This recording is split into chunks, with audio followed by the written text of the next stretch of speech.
know.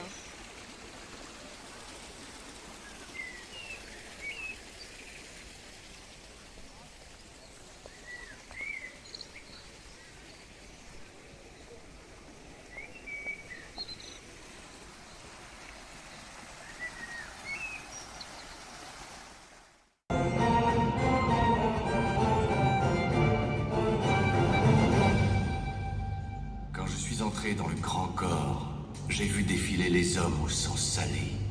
Je ne savais pas que je finirais par aimer la tempête et la mitraille. Et voici l'Amérique. La bataille des Saintes. Puis le combat contre les barbaresques, les ports grecs, Constantinople, la sublime porte.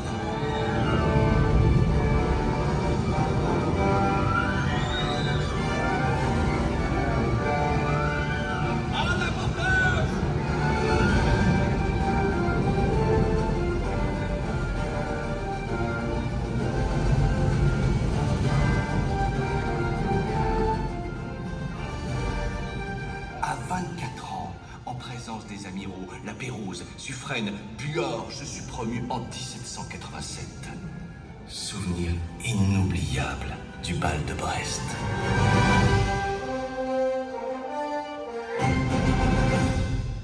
François Athanase Charette, vous êtes nommé aujourd'hui lieutenant de vaisseau. Votre galon vous est remis par le général Washington. Mes félicitations. Quelle sera votre devise?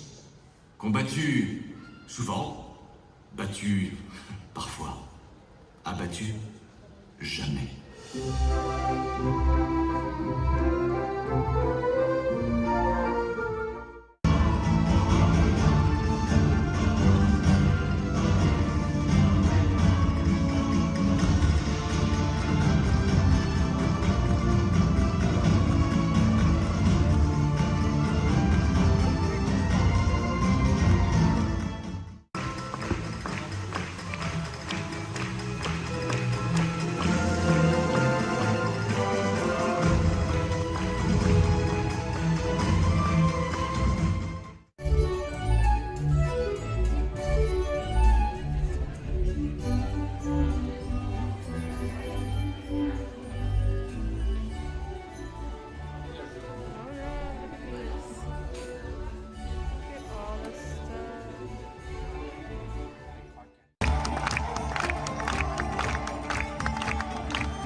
So I'm kind of like sitting half in, half out of my apartment right now, and my voice is echoing off the fan, so I'm gonna turn that off right now. So we're in the middle of a heat wave, they're calling it actually, but it's not too bad. It's just that we weren't like super hot temperatures or anything, and it kind of just went from being spring to summer overnight, and there's gonna be like some droughts and stuff in some regions, so I think that's where that's coming from. But I was not prepared for the heat, so it kind of made me not feel good yesterday, which is why today is Wednesday and I'm only just now starting this week's vlog. But we got home from Puy du Fou pretty late on Sunday evening. Oh god, Carty. We didn't realize that Sunday was a holiday until way too late, and so coming back driving, we actually got stuck into all the traffic trying to get back into Paris. So that wasn't very fun. It was like about 10ish when we got home, and Torti's hunting a bug. But also during the day now, we have a lot of construction going on, and I know it probably doesn't even matter because all the traffic is happening right now and you can hear all that, but still, that's why I'm waiting till the evening. I think it's like past 8 or around 8 or something right now. And can you not eat plants, please? But anyway, today I read 2 more chapters of Les Miserables. I thought Victor Hugo, with how detailed he is and how he can go on and on about things that don't matter, I thought he would go into fine detail in the entirety of the scheme of getting Jean Valjean and Cosette out of this monastery, and that is not the freaking case. Like, what the fuck? So instead, we just kind of skip ahead to when Cosette's long been out of the monastery and Jean Valjean is in the coffin being taken to the cemetery. So like, we're already out of the why do I keep saying monastery? It's convent. We're already out of the convent when we start the chapter, and it's just like, that was a big jump. So I wasn't expecting that, but I guess everything went off without a hitch, so it's just like, whatever. But still, I kind of wanted to see how exactly they were going to pull that off. So there are some details there we just don't know. But now things are going wrong, obviously, and it's all just kind of like a perfect timing, but in the bad way kind of deal. And all I can say is at least it's not freaking Javert this time. But pretty much the old gravedigger, he actually died. He drank himself to death pretty much. So this new guy shows up, and the gardener that's helping Jean Valjean is just like, oh shit, what do I do now? How am I gonna get this guy away from here? And pretty much the second chapter I was reading ends with Jean Valjean fainting from being scared of being buried alive. Like, I think I'm gonna read the last 2 sentences, I think it is, of the chapter that I read. It says, "There are things too strong for even the strongest man. Jean Valjean fainted." So he's pretty much there in the coffin, and freaking dirt starts coming on top of it, and he's just like, what? And faints. So, little bit of trauma going on there. I noticed the next chapter is pretty long, so I am interested to read that tomorrow to kind of see how he gets out of this. Like, is the guy gonna come back and like try and dig him up? Because it talks about how like the dirt is blocking the air holes, so like he can't breathe at this point. So this is definitely different than what I was expecting, because obviously this isn't brought up in anything else. So like, seeing this for the first time, it's really interesting and intriguing, and obviously we know he gets out, because like, come on. But still, it's just like, how are you gonna get out of this, Jean Valjean? You get out of every situation you've been in, but what about this one? And we are now in my kitchen area. I'm just about to chop up some celery and carrots and grapes and things. Well, carrots will be later actually. To prepare to make chicken salad. And I know you can't really see what I'm doing or anything, but there's really no good way to set that up here. Like, my setup right now is pretty ridiculous. It's on like one of those tripods where you can move the legs, and I literally have the legs wrapped around my kitchen faucet. Oh, also this might not be a good time to film. There are just so many noises anywhere here. Like, I really don't know how to get away from the noises, like, unless I film at like 8 p.m. at night. But I just kind of wanted to talk about the last 2 chapters of Les Miserables I read. So yesterday was the main chapter about Jean Valjean being like buried alive, basically, and that actually goes down fine. Oh my god, this noise, it's gonna drive me crazy. But that actually goes down fine. The gardener comes up with a little plan and gets the other guy to kind of essentially go back to his house in like a panic, and he opens up the lid and actually thinks Jean Valjean is dead at first because he had fainted and everything. And so he's like lamenting. He's like, oh my god, like, this is all my fault. Like, I'm a horrible person. How could I let this happen? I failed him, kind of deal. Oh my god, these noises. And then Jean Valjean pops up and is basically just like, hello, and this guy almost has a freaking heart attack out of fear. But the chapter I read today is about the interview and their kind of secondary scam of him pretending to be the gardener's brother and end up working there and stuff, and having Cosette be in the boarding school. And that was a really quick chapter. It went off without a hitch. There really wasn't anything notable about it. Like, the gardener pretty much just answered for Jean Valjean, and they looked at Cosette and are like, she will be playing, so of course we want her, kind of thing. So now Jean Valjean is going by yet another name.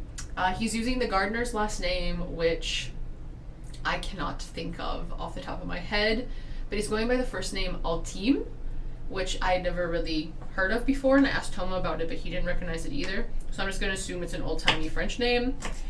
And because apparently the gardener had a brother by that name, but he had passed away really young, so he kind of just used that name over. So Cosette has a spot in the boarding school. Jean Valjean is in the convent now as an assistant gardener, which I guess everyone is like super interested in.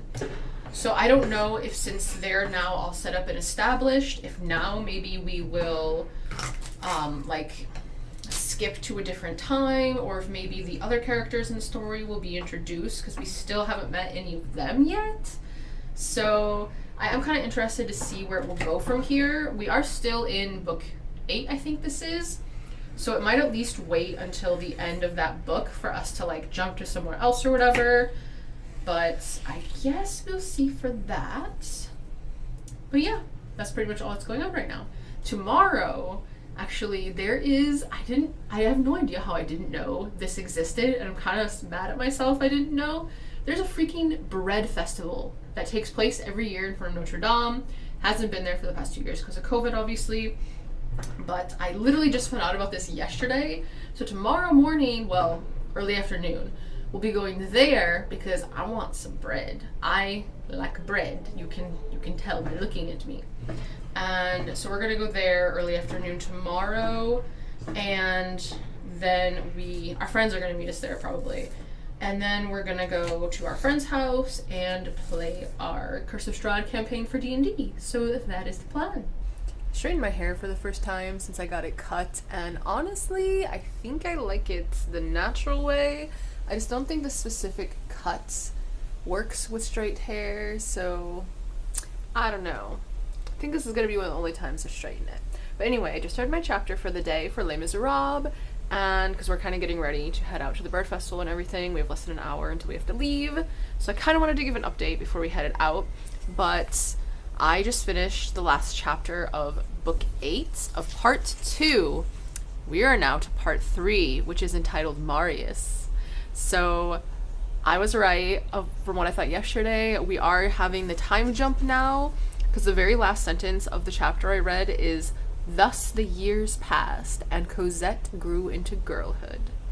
So finally, we are going to meet the other characters now that we are just about 500 pages into this book.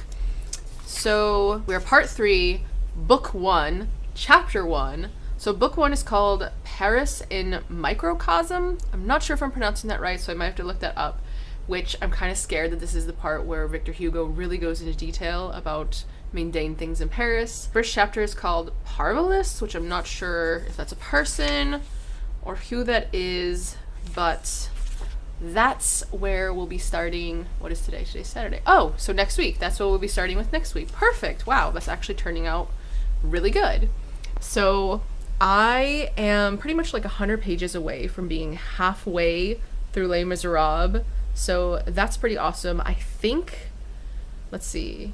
Yeah, there's like 3.5-ish weeks left of, not 3.5, 2.5-ish weeks left of May. So I think I'm pretty much on track, especially since I just kind of saw there the next several chapters are super short, so I'll probably read like about 3 at a time. So if I am a little behind, I'll be able to catch up that way. Not much happened in that last chapter there. It was pretty much Jean Valjean talking about how Cosette's like thriving, she's learning to laugh, she doesn't have like that darkness on her anymore. He's comparing the convent to the prison life that he knew, and there are similarities and differences, and how even though these women are innocent, they're pretty much living a more confined life than the prisoners do, because the prisoners are eventually released where the nuns aren't, and stuff like that.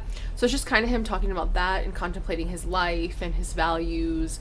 So not too much happening there, but yeah, I'm excited to meet these new characters and get more into the revolution part, I guess, and the Paris part. And wow, I really didn't realize it was going to be half of this book before we meet other people. So like I said, getting ready to head out now. It's going to be a hotter day. I already got sunscreen on and everything because otherwise it'll be a lobster, but the rest of the day should be fun but busy.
if the car sounds outside would calm down, that would be great. So it is now evening. It is about half an hour before Eurovision actually starts. So we are going to be watching that tonight for sure. We actually were not able to do D&D today. The bread festival was a bit different than what we thought it was, but we got a lot of baguette and pastries and stuff, and it was actually really good. But our friends that we met up there with, they weren't feeling too great, and so they were gonna go to another place to have lunch. And we just kind of told them, like, you know, if you're not feeling great, we don't have to play D&D. So they messaged us later, canceling the session. So we're able to do that today, but we probably will, like, sometime next week. So that's fine. At least Toma doesn't have to worry about the session anymore. But I realized I forgot to say goodbye, actually, and kind of end the vlog. So I'm just popping in to say thank you for hanging out with me, as always. It is greatly appreciated.